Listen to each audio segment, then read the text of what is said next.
جوانی کی توبہ اللہ کو بہت زیادہ پسند ہے۔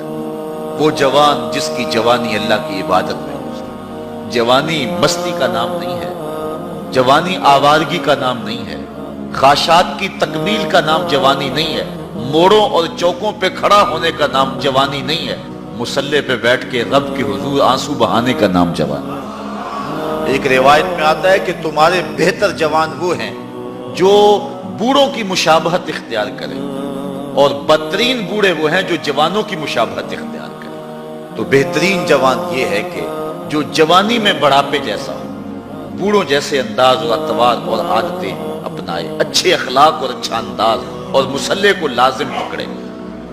وَشَابٌ نَشَأَ فِي عِبَادَةِ اللَّهِ، وہ جوان جس کی جوانی اللہ کی عبادت میں گزرے۔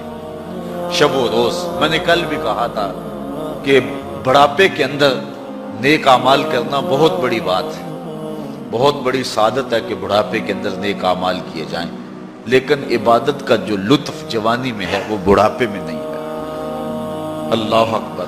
اللہ تعالیٰ جل شانہ جوان کی توبہ کو پسند کرتا ہے، وہ جوان جو اللہ کی عبادت میں، وَشَابٌ نَشَأَ فِي عِبَادَةِ اللَّهِ، وہ جوان جس کی جوانی اللہ کی عبادت میں گزری۔ اب عبادت کا مفہوم بہت وسیع ہے۔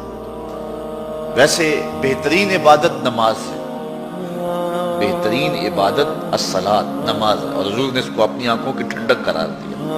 لیکن صرف عبادت کا مفہوم نماز تک ہی نہیں ہے، عبادت کا مفہوم بہت وسعت والا ہے۔ ساری زندگی اللہ کی رضا میں گزار دینا، اللہ کی مرضی کے مطابق زندگی گزار دینا، یہ عبادت ہے۔ اللہ اکبر۔ بعض نے کہا کہ بس اس کی رضا میں اپنے آپ کو گم کر دینا عبادت ہے۔ غلام کو عبد کہتے ہیں، اور عبد وہ ہوتا ہے جو اپنے آقا کی مرضی میں اپنی مرضی کو گم کرتے ہیں۔ کوئی شخص کسی غلام کو خریدنے گیا نا منڈی میں، جب غلام بکتے تھے، فروخت ہوتے تھے، تو جا کے ایک غلام سو پسند آیا، تو اس نے جب اس کا سودا کیا تو غلام سے پوچھتا ہے تمہارا نام کیا ہے؟ غلام کہتا ہے میرا نام کوئی نہیں ہے، جو رکھیں گے وہی میرا نام ہوگا۔ جب غلام ہے تو پھر اس کی اپنی مرضی ختم ہوگی۔ تو ہم اللہ کے غلام ہیں، اللہ کے بندے ہیں، تو بندگی کا حق یہ ہے، اللہ اکبر، کہ ہم سر سے لے کر پاؤں تک اس کے ہو جائیں۔ تیرے ہندیاں سندیاں محبوبہ، میں کافر ہوواں جے میں ہوواں۔ اپنی ذات کو تو فنا کرنا ہے، اپنی ذات کو تو قربان کرنا ہے۔